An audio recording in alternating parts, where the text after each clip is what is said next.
The call came at 7:42 p.m. on a Monday. I had just gotten home from my shift, coat still on, boots still wet from the snow. It was my father's voice, calm, almost rehearsed. "We think it might be best if you didn't come for Thanksgiving this year, Isabelle. Mandy's been a little tense lately. We just want to avoid drama." That was it. No apology, no pause, not even a "we'll miss you." I stood there in my apartment, still holding the bag of groceries I'd bought for the pie Mom liked, and realized something that hit colder than the Minnesota wind outside. I'd paid $4,800 this year alone to keep their furnace running. And now I wasn't welcome at the table I helped keep warm. I didn't yell, didn't beg, didn't even ask why. Instead, I walked over to my laptop, opened the spreadsheet where I kept every transaction, every gas bill, every oil delivery, every quiet sacrifice. Then I opened the account with the fuel company, clicked cancel service. Effective November 2nd, 4 weeks before Thanksgiving. You see, when you're only considered family until you stop paying the bills, maybe it's time they feel what it's like without your warmth. Have you ever reached a point where you weren't angry, just done? Where silence felt like the loudest boundary you could draw? Tell me, have you ever stopped giving just to see who still shows up? Drop it in the comments if you've ever been the one keeping it all together, only to be left out. Let me know where you're listening from, because what happened next will show you exactly what happens when the warmest person in the family finally lets it all go cold. My name is Isabelle Harper. I'm 31 years old, and I live alone in a second-floor walk-up on the edge of Minneapolis, where the wind howls through window panes and the snow starts falling before Halloween even says goodbye. I work long hours at a logistics company, warehouse side. Nothing glamorous. Shift starts before sunrise, ends long after dark. Lots of steel-toed boots, inventory scanners, and co-workers who think silence is easier than small talk. But it's honest work. I come home sore, but I sleep soundly. At least, I used to. For the past 2 years, most of my paychecks haven't stayed mine. They've gone into a house I no longer live in. The old family home, 3 hours north, where my parents still live, and where my little sister Mandy never really grew up. It started small. A surprise oil bill one winter. Just a one-time thing, my dad said. Then it was the broken water heater, then the car repair, then a late mortgage payment. And suddenly, I was the family bank. Except I never got to make withdrawals, only deposits. Mandy's 30 now. But she's never held a job for more than 6 months. There was a time she was going to be a lash tech, then a Twitch streamer, then she posted about healing crystals and claimed she was building a brand. Meanwhile, I was loading pallets and skipping lunch to send them grocery money. They never asked directly. That would have made it too real. They just hinted, guilt-tripped. Let silence do the begging for them. And I gave. Because that's what I do. You know that role some of us fall into? The responsible one, the glue, the fixer. That was me, always. At Thanksgiving last year, I stayed late to clean up while Mandy posted selfies with the pie I brought, captioned "homemade with love," like she'd baked it herself. Mom laughed. Dad didn't say a word. When I left, no one said thank you. Just drive safe. And yet, I still wired over $200 the next month to help with their propane tank. Because the thought of them being cold hurt more than the sting of being invisible, until now.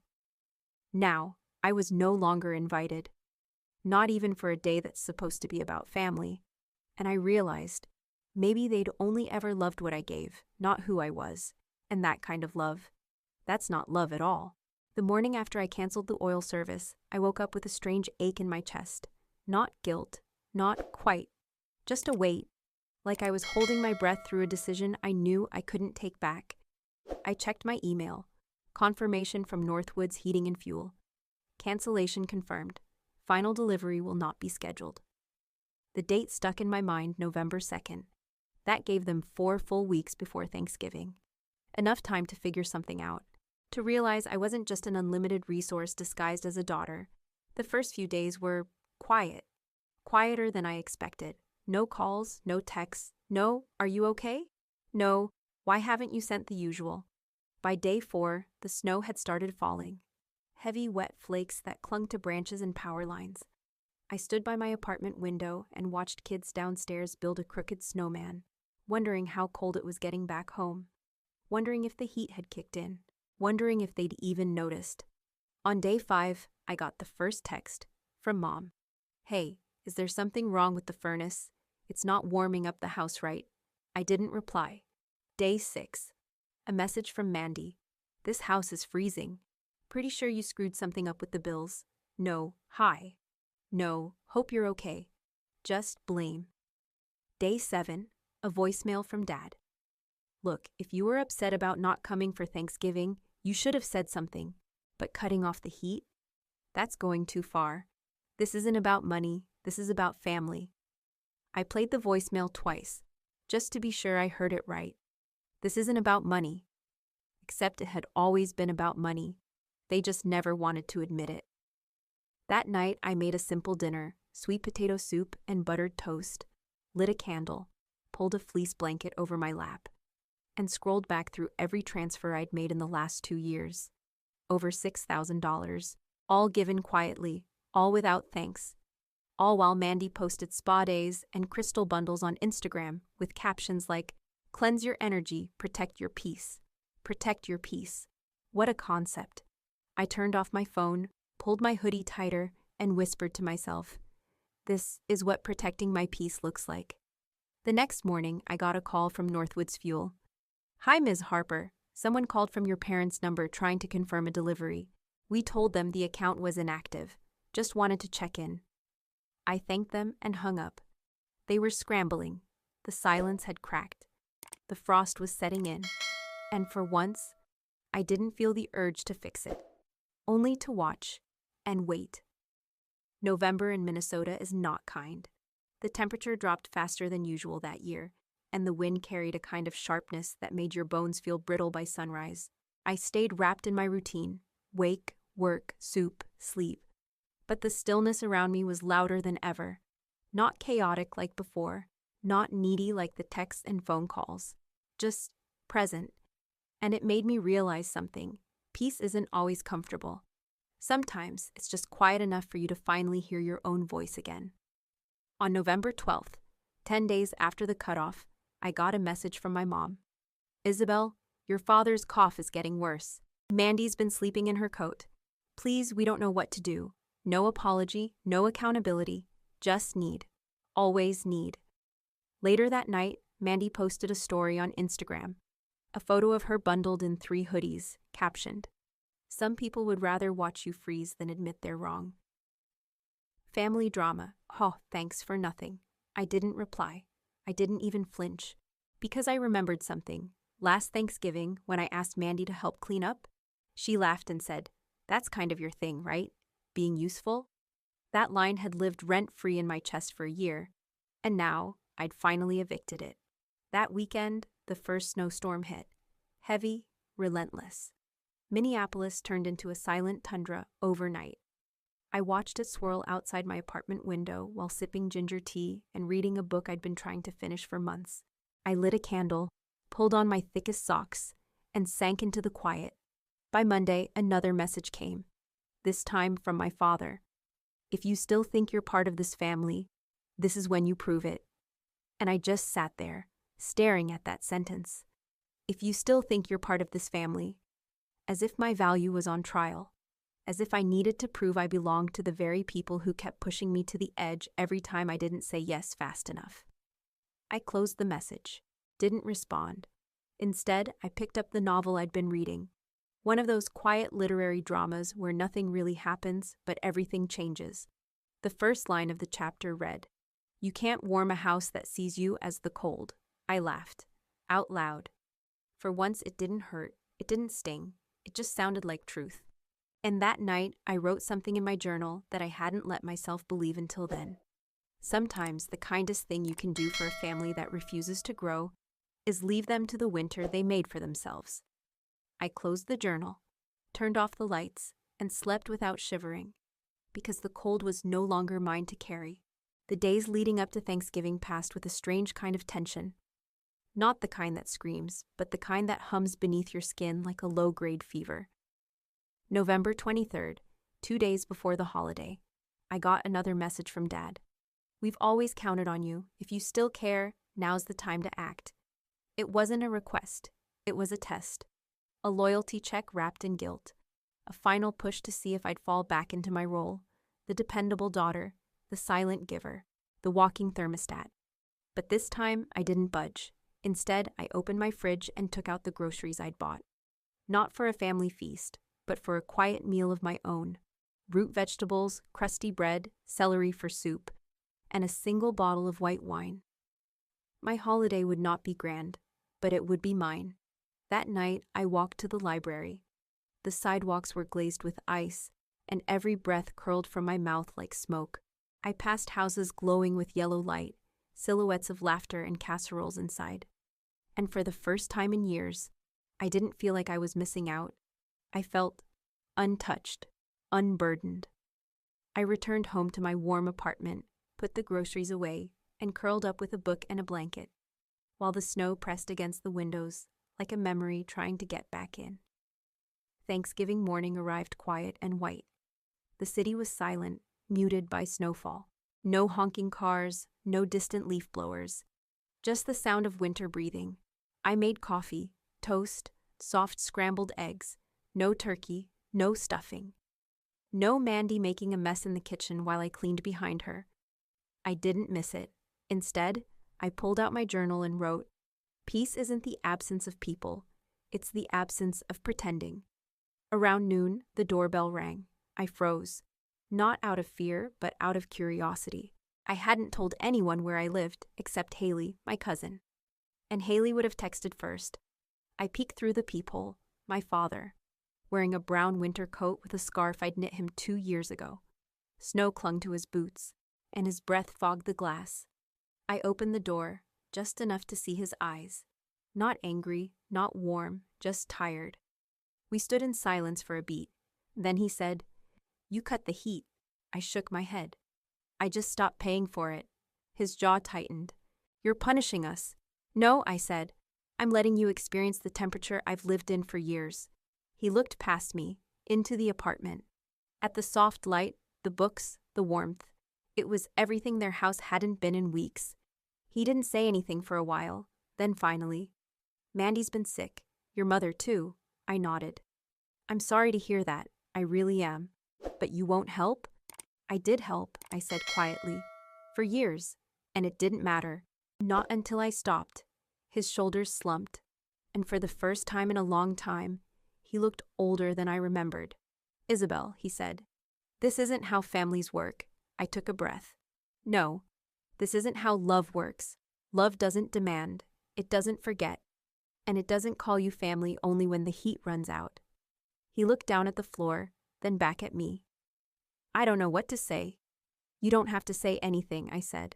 Then I opened the door a little wider so he could see.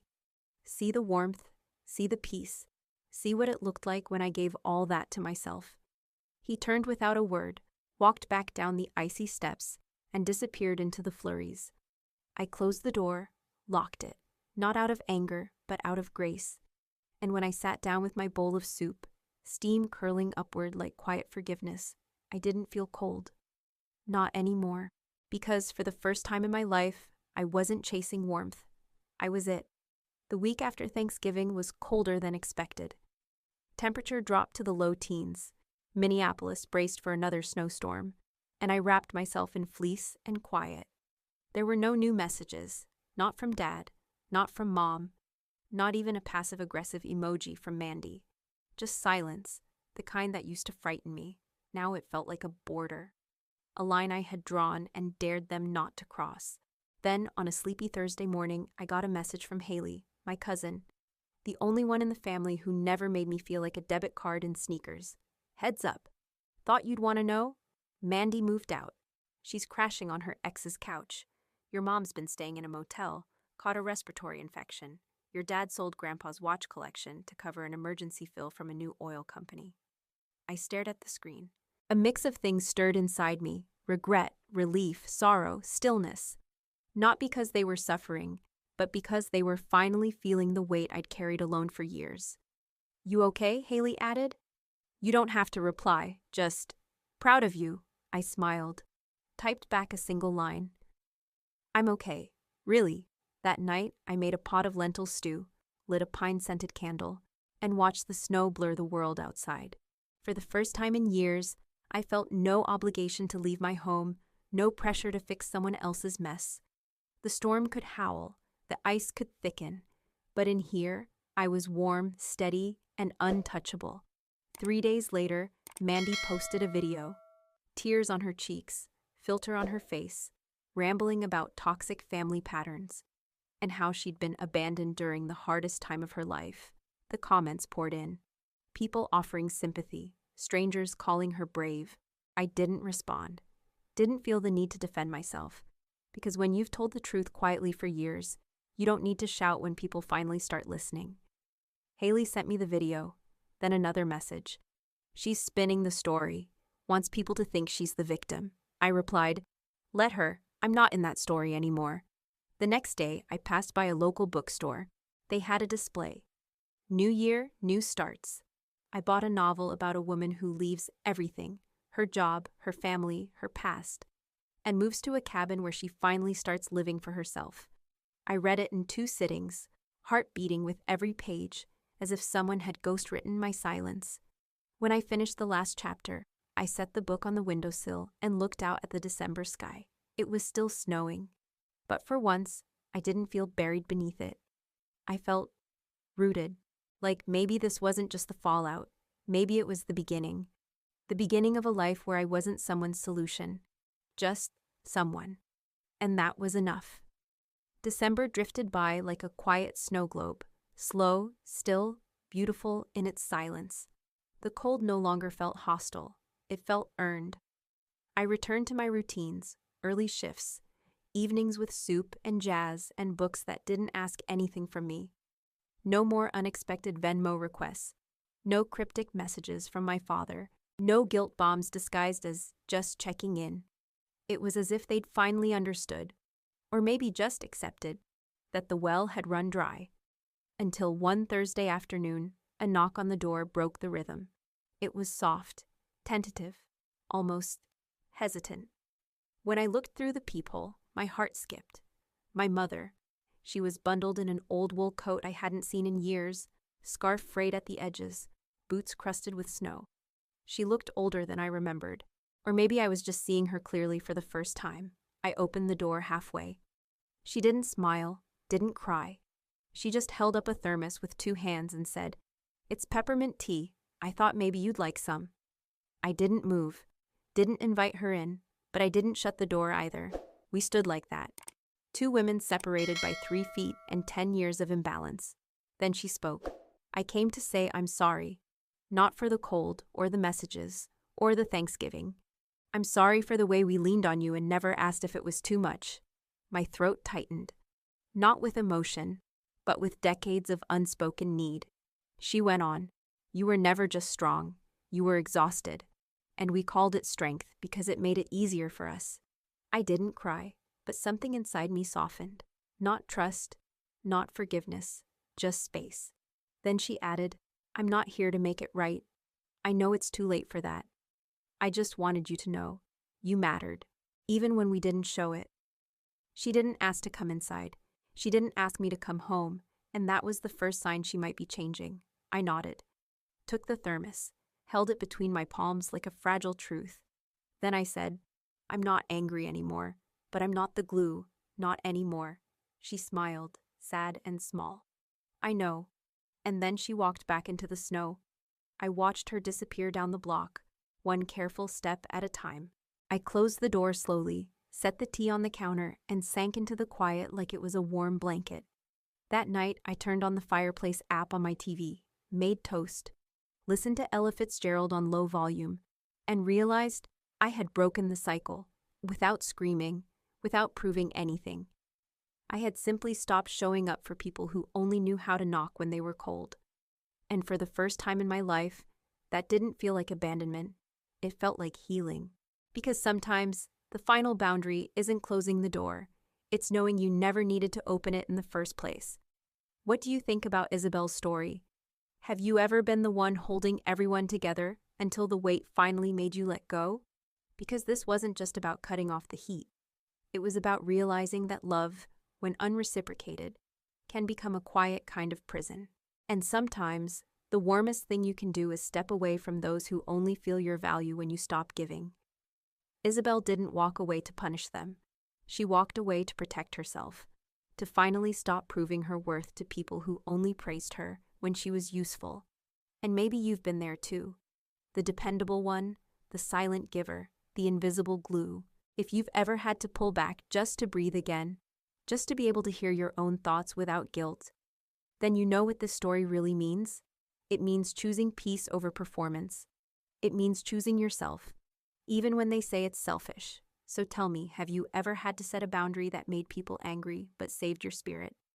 Drop by in the comments if you've ever felt unseen by your own family. Let me know where you're listening from. And if you are rooting for Isabelle, vote number 2. If you think she should have stayed quiet, vote number 7. And if you believe more people need to hear stories like this, stories about boundaries, healing, and reclaiming your voice, subscribe to EN True Tales so you never miss a powerful new tale every single day. Because sometimes the strongest thing you can do is stop answering the door.